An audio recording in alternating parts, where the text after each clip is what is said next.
Oke, Assalamualaikum warahmatullahi wabarakatuh. Waalaikumsalam warahmatullahi Waalaikumsalam warahmatullahi wabarakatuh. wabarakatuh. Oke, halo teman-teman semua.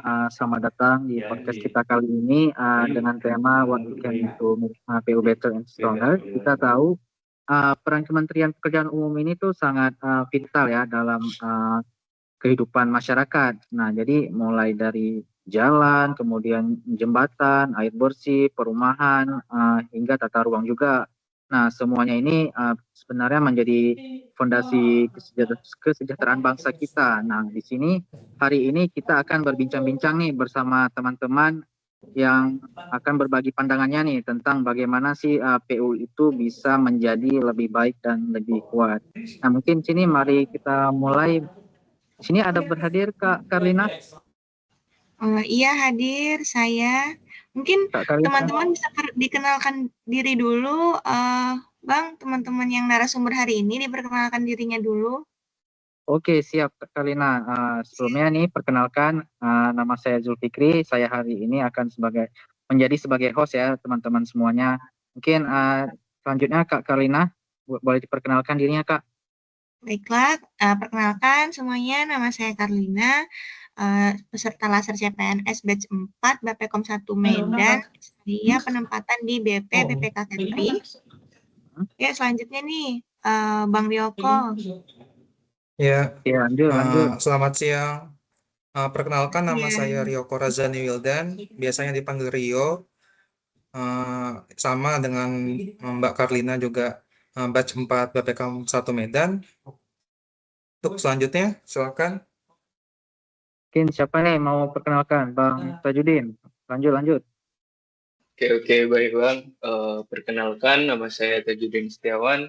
Sama dengan kakak-kakak semua, saya juga peserta Latsar batch 4 Bappekom 1 Medan. Saya sekarang di BPJN Sumatera Utara. Terima kasih. Mungkin selanjutnya Kakak Mutiara terakhir. Ya, selamat sore teman-teman semua. Perkenalkan, nama saya Mutiara Fajrina, biasa dipanggilnya Muti. Sama saya juga angkatan 4 Latsar di Bappekom 1 Medan. Sekarang saya bekerja di unit BWS Sumatera 1 Banda Aceh. Oke, makasih Bang. Oke, makasih banyak teman-teman udah memperkenalkan diri ya. Jadi mungkin hari ini kita akan bincang-bincang santai aja mengenai tema kita hari ini. Boleh kan nih saya tanya-tanya? Iya, boleh Bang. Boleh Bang. Boleh banget Bang. Oke, mungkin langsung kita ke pertanyaan nih. Mungkin dari pertamanya untuk Kak Karlina. Siap Kak Karlina kan? Ya, siap Bang, insya Allah. Ya, oke. Jadi Kak Karlina nih ada pertanyaan menarik nih. Menurut kakak tuh langkah-langkah yang apa sih yang bisa dilakukan agar PU itu semakin baik dan kuat dalam menjalankan tugasnya Kak? Oke Bang, nah bicara soal PU sendiri, yaitu Kementerian PU merupakan salah satu kementerian yang sebenarnya itu menjadi pondasi kehidupan yang sangat besar ya, karena mulai dari jalan yang kita lewati, jembatan yang kita lintasi, air bersih yang kita gunakan, sampai juga dengan rumah yang kita tempati, semua tuh nggak lepas dari peran besar Kementerian Pekerjaan Umum tentunya. Nah, supaya Kementerian Pekerjaan Umum ini lebih baik lagi mungkin ke depannya, tentu kita harus pandang dari beberapa sisi. Yang pertama yaitu tentunya dari penggeraknya. Apa sih penggerak Kementerian PU ini? Yaitu pastinya dari sumber daya manusianya. Sumber daya manusia ataupun aparatur sipil negara yang ada di Kementerian PU itu harus yang berakhlak, yang berkompeten, yang jujur dan punya semangat melayani. Jadi sangat perlu sekali sumber daya manusianya itu diberikan pelatihan, keterampilan, pengembangan, serta membangun dan memupuk jiwa-jiwa integritas di dalam SDM yang ada di Kementerian PU sendiri. Kemudian untuk pemahaman teknologi dan informasi. Nah, seiring berkembangnya zaman kan banyak sekali nih pekerjaan-pekerjaan kita yang kedepannya ini akan selalu didukung oleh keterbaruan teknologi, termasuk dengan sistem, kemudian juga dengan AI dan juga sebagainya itu membutuhkan sistem. Nah, untuk menunjang sistem ini juga membutuhkan yang tadi saya bilang SDM itu juga harus diberikan pelatihan sehingga mampu menggunakan sistem yang juga keterbaruan itu yang terinovasi.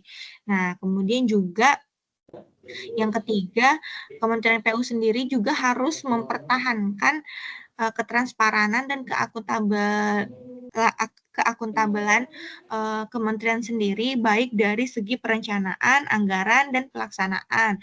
Itu semua harus jelas dan terbuka sehingga kepercayaan masyarakat meningkat dan terus mendukung program-program pembangunan yang akan digalakkan oleh Kementerian PU. Nah, yang keempat mungkin bisa juga ditambahi dengan kolaborasi. Nah, Kementerian PU sendiri juga tidak bisa sukses dengan bekerja sendirian. Kementerian PU ini harus bekerja sama dengan kementerian-kementerian lain sehingga pembangunan dapat berorientasi dan berkelanjutan. Kolaborasi ini juga bisa dengan pemerintah daerah, swasta, kampus, juga masyarakat tentunya. Dengan kerjasama, tentunya pembangunan ini diharapkan lebih tepat sasaran sesuai kebutuhan dan bisa dirasakan langsung kebermanfaatannya.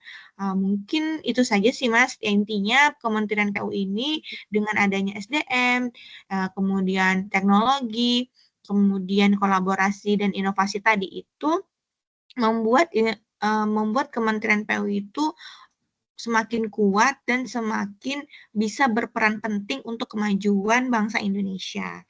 Itu menurut saya seperti itu, Bang Zul. Oke, menarik ya tanggapan dari Kak Karina. Ini saya suka nih gimana Kak Karina menekankan pentingnya SDM, kemudian teknologi, kemudian transparansi dan kolaborasi. Nah, di situ kan menunjukkan bahwa sebenarnya membangun PU itu kan bukan hanya soal infrastruktur fisik, nah, tapi kan juga itu membangun institusi yang dipercaya masyarakat ya. Nah, jadi kalau kita konsisten pada hal-hal itu, ya pasti PU itu akan semakin kokoh gitu kan. Nah, jadi dari hal-hal itu juga butuh pengalaman atau hal-hal sederhana tuh untuk mewujudkannya. Mungkin di sini ada berhadir Bang Ryoko.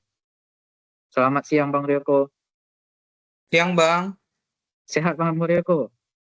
Alhamdulillah. Alhamdulillah. Sudah makan ya? Udah, Bang. Udah banyak. Oke, mantap. Ini Bang Ryoko, ini ada sedikit pertanyaan nih. Jadi sebagai ASN ini kan kita sudah punya pengalaman nih.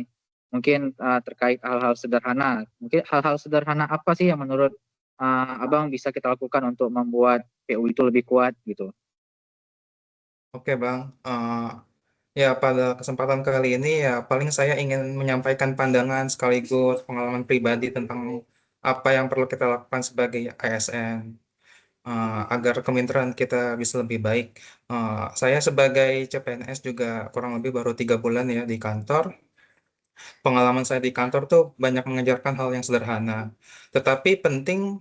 Saya selalu berusaha untuk datang tepat waktu, bahkan sebelum batas toleransi waktu. Jadi emang kita kan itu datangnya itu ya jam 7:30 ya, 7:30, dan toleransi waktunya itu 1 jam.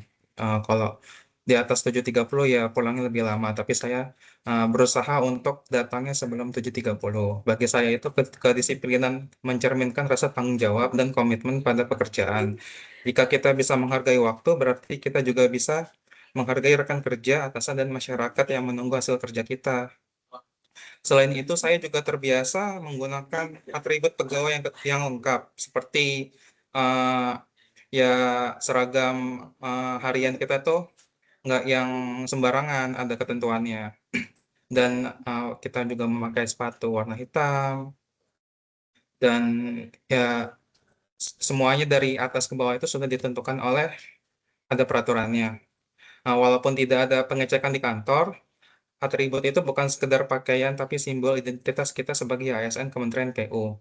Dengan atribut lengkap, saya merasa lebih siap, lebih percaya diri, dan sekaligus menunjukkan rasa hormat pada institusi tempat kita mengabdi. Dalam hal pekerjaan, saya juga berusaha mengerjakan setiap tugas saya yang diberikan dengan sungguh-sungguh tanpa mengeluh.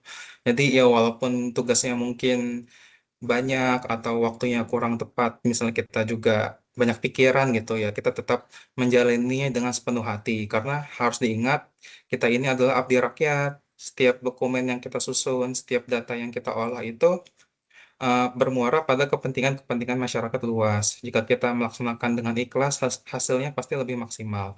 Tidak kalah penting hubungan kita sesama pegawai, dengan rekan kerja, rekan sesama CPNS, dengan kakak-kakak atau ibu bapak di kantor dan ruangan kita. Saya selalu berusaha bergaul dengan baik, mengutamakan etika sopan santun, baik kepada rekan kerja satu ruangan, pegawai lintas bidang maupun kepada atasan. Etika dan sikap saling menghormati inilah yang membuat suasana kerja menjadi lebih nyaman, harmonis, dan produktif. Saya yakin setiap ASN Kementerian PU menerapkan hal-hal sederhana ini, maka kementerian kita akan semakin kuat. Eh, Paling itu aja sih, Bang, yang pengalaman saya selama jadi CPNS ini. Oke, bagus sekali nih Bang. Mungkin pandangan Abang nih kan mengingatkan kita tuh bahwa kedisiplinan itu kedisiplinan waktu atau mungkin atribut pegawai itu harus ya sesuai dengan kriterianya ya, harus sesuai dengan ketentuan. Kemudian ada etika kerja juga, bukan sekedar hanya sebagai formalitas ya Bang, tapi mungkin simbol profesionalisme dan komitmen kita nih. Nah, jadi hal-hal kecil ini itu dilakukan dengan konsisten bisa membangun budaya yang besar ya. Misalnya kita ini harus membuat diri kita itu menjadikan hal-hal dasar itu menjadi hal-hal besar. Nah, kemudian itulah yang pada akhirnya membuat instansi kita itu bisa dihormati oleh masyarakat maupun uh, sama pegawai kita sendiri. Nah, kemudian uh, misalnya kita bicara dengan PU nih, berbicara mengenai PU. PU itu kan dia membangun infrastruktur, kemudian dia setiap infrastruktur yang dibangun itu pasti membutuhkan hal-hal penting nih yang harus dibenahi. Nah, mungkin di sini ada berhadir Kak Mutiara. Selamat siang Kak Mutiara. Oh ya, selamat siang Bang. Kak Mutiara dari BPJN Aceh kan? Bukan Bang, saya kebetulan Bukan. dari BWS Sumatera 1. Oh, BWS Banda Aceh. Sumatera 1 ya. Oh, yang Ya, di perairan dekat ini kan sama di Pemda Aceh ya? ya di sebelahnya Pengairan, Dinas Pengairan. Oke, saya pernah ke situ sih sebentar, cuman ya mungkin sekilas-sekilas saja lewat-lewat gitu. Nah, Ya, nanti ini mampir-mampir Bang, ketemuan kita. oke, siap Kak Ya, Mutiara. Oke nih, ada pertanyaan nih, Kak Mutiara. Kalau iya kita Bang. bicara tentang pembangunan infrastruktur nih, menurut Kak Mutiara itu apa sih yang harus dibenahi supaya hasil kerja PU itu benar-benar memberi dampak bagi masyarakat, Kak? Ya, benar sih Bang. Mungkin yang harus kita, misalnya sebagai ASN baru di Kementerian PU, mungkin yang harus kita tekankan pada diri sendiri adalah gimana cara kita bekerja itu bukan berdasarkan task oriented, tapi lebih kepada impact oriented gitu Bang. Maksudnya kita bekerja itu bukan banyaknya kuantitas pekerjaannya Bang, tapi lebih ke impact atau dampak ke masyarakatnya gitu. Misalnya kita Setuju. mau membangun jalan gitu kan ya, kita pikirin tuh itu tuh meningkatkan konektivitas ekonomi lokal atau cuman kayak sekedar, iya aku mau buat jalan nih, ya udah cuk gitu. Enggak, tapi kita mikirin dampak-dampaknya. Selain ekonomi juga sebaiknya kita sebagai insan PU memikirkan dampak ke alamnya gitu ya. Maksudnya membangun itu tidak merusak ekosistem atau menghilangkan habitat alami hewan-hewan tertentu gitu ya. Mungkin itu yang pertama. Terus yang kedua, kita sebaiknya bekerja itu selalu berangkat dari data yang terukur gitu Bang. Jadi nggak berdasarkan asumsi-asumsi yang nggak jelas, tapi kita selalu membuat perencanaan dan bekerja berdasarkan data yang presisi gitu. Terus membuat sesuatu tuh gimana ya, cost benefit analysis gitu Bang. Jadi dipikirin seefisien mungkin anggarannya sehingga nggak asal kucur-kucurkan dana aja gitu. Itu yang kedua. Terus yang ketiga mungkin kita harapkan semoga kita ASN baru yang di PU ini bisa bekerja dengan respon cepat gitu Bang. Jadi kita mungkin nanti bisa membuat tim-tim kecil yang bisa menangani secara cepat apa sih laporan-laporan dari masyarakat, maksudnya terkait bencana atau kerusakan apa-apa gitu, kita bisa merespon itu dengan cepat gitu, tidak menunda-nunda. Karena kan maksudnya imbasnya ke masyarakat juga kan gitu. Kemudian mungkin yang terakhir, saya berharap semoga kita semua tuh bekerja dengan memikirkan keberlangsungannya gitu Bang. Maksudnya kayak semua proyek-proyek itu bukan sekedar jadi terus cepat rusak atau maksudnya digunakan hanya dalam, waktu yang jangka pendek gitu. Tapi kita harapkan semoga semua proyek-proyek yang PU buat itu bisa berlangsung lama dan kemaslahatannya tuh bisa ke generasi-generasi selanjutnya gitu, Bang. Mungkin dari saya itu dulu kali, Bang, ya. Oke, oke Kak Mutiara, ini bagus sekali nih pendapatnya. Mungkin saya setuju sih, misalnya PU itu perlu lebih ke impact oriented ya. Jadi tidak cukup hanya menyelesaikan proyek, tapi ya bagaimana memastikan setiap jalan jembatan atau bangunan itu ya benar-benar membawa perubahan ya. Jadi pemikiran soal data, kemudian respon cepat, ya inovasi itu penting kali untuk menjawab tantangan kita sekarang gitu. Kemudian berbicara mengenai hal PU ya, jadi kan kita sebagai ASN itu harus memberikan kontribusi-kontribusi yang nyata ya bagi masyarakat. Nah mungkin di sini akan dijawab oleh Bang Tajudin. Di sini telah berhadir Bang Tajudin. Hadir Bang, hadir, siap. Oke siap, Bang Tajudin. Ini ada sedikit pertanyaan nih. Mungkin di pertanyaan terakhir ini saya ingin bertanya nih dari perspektif Abang nih sebagai ASN, kontribusi apa sih yang bisa kita lakukan sehari-hari agar kita itu sebagai ASN PU itu semakin kuat dan bermanfaat nih bagi masyarakat kita. Oke Bang, pada kesempatan ini saya ingin berbagi pandangan tentang bagaimana kita sebagai ASN bisa berkontribusi untuk menjadikan Kementerian PU kita ini semakin baik dan semakin kuat. Sama seperti kakak-kakak yang lain, saya juga CPNS baru di Kementerian PU. Saya percaya bahwa setiap pegawai punya peran penting untuk menjadikan Kementerian Pekerjaan Umum ini lebih baik dan lebih kuat. Caranya bisa kita lakukan sebenarnya sederhana, Bang, yaitu bekerja dengan disiplin, jujur, dan bertanggung jawab. Kalau setiap pegawai melakukan tugas dengan sungguh-sungguh, maka hasilnya pasti akan dirasakan langsung oleh masyarakat. Selanjutnya, seperti kata Kak Karlina tadi, Bang, di era digital seperti sekarang, kita juga dituntut untuk terus belajar dan beradaptasi. Pemanfaatan teknologi dalam pekerjaan kita di kantor, mulai dari pengolahan data, sistem absensi, hingga pemantauan proyek dapat membantu kita bekerja lebih cepat, transparan, dan akuntabel. ASN juga harus terbuka pada perubahan, mau mengembangkan kompetensi, dan tidak berhenti meningkatkan kemampuan agar sikap siap menghadapi dinamika zaman.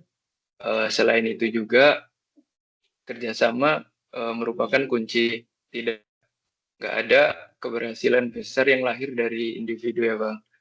Semua program pembangunan dari jalan, jembatan, maupun infrastruktur lainnya hanya bisa berhasil dengan sinergi yang kuat, mulai dari antar pegawai, terus antar balai, serta antar pusat dan daerah. Budaya mendukung komunikasi terbuka dan kolaborasi yang solid akan membuat Kementerian PU kita ini semakin tangguh dalam melaksanakan tugasnya. Dan yang terakhir Bang, yang juga tidak kalah penting, kita harus selalu ingat bahwa apapun yang kita kerjakan pada akhirnya tujuan untuk kepentingan masyarakat juga. Setiap jalan yang kita bangun akan membuka akses ekonomi, setiap jembatan yang kita rawat akan mempersatukan wilayah, dan setiap infrastruktur yang kita hadirkan akan meningkatkan kesejahteraan rakyat. Mungkin itu aja sih Bang dari saya. Kalau ada tambahan atau mungkin mau ngobrol-ngobrol lainnya Bang. Oke, makasih banyak nih Bang Tajudin. Ini sangat-sangat menginspirasi ya. Misalnya saya suka nih gimana Abang menghubungkan disiplin, kerjasama, teknologi dengan konsep ya bela negara ya di era modern. Nah itu betul kali nih. Ini bela negara ini kan bukan hanya di medan perang ya, tapi ya juga lewat kerja nyata kita itu membangun infrastruktur ya untuk masyarakat, untuk rakyat. Nah itu juga sebagai bentuk pengabdian kita yang luar biasa untuk mensejahterakan rakyat kita. Oke. Nah, ini luar biasa kali ya pandangan teman-teman kita hari ini nih. Kita teman-teman berempat sudah memberikan pandangan. Dari diskusi ini kita sebenarnya bisa belajar bahwa sebenarnya membuat PU itu lebih baik itu dan kuat itu tidak hanya tentang pembangunan fisik, tapi juga tentang ya membangun SDM yang berintegritas, kemudian budaya kerja disiplin, orientasi dampak yang lebih nyata, kemudian inovasi, dan yang pastinya itu ya kolaborasi lintas sektor ya. Nah, jadi semua itu sebenarnya dilakukan ya bersama-sama untuk menjadikan PU itu ya sebagai institusi yang dipercaya kemudian dan dibanggakan oleh rakyat ya. Jadi ini makasih banyak nih Kak Kalina, Bang Yoko, Kak Mutiara dan Bang Tajudin atas inspirasinya ya. Ya, Ya, sama-sama makasih Bang. juga. Ya, Ya, sama-sama Bang. Sama-sama, Bang. Terima kasih Kakak-kakak juga mungkin semua. kepada pendengar setia kita nanti nih ya yang akan menonton Oh video ya, podcast kita benar. ini. Terima kasih. Betul. Jangan bosan-bosan Semoga mendengarkan bermanfaat. podcast kita ya. Oke ya, kita mungkin saya Zulfikri hari ini pamit undur diri sebagai host. Sampai jumpa di episode berikutnya. Siap. Wassalamualaikum warahmatullahi wabarakatuh. Waalaikumsalam. Waalaikumsalam warahmatullahi wabarakatuh. warahmatullahi Terima kasih Bang. Terima kasih ya. Sama.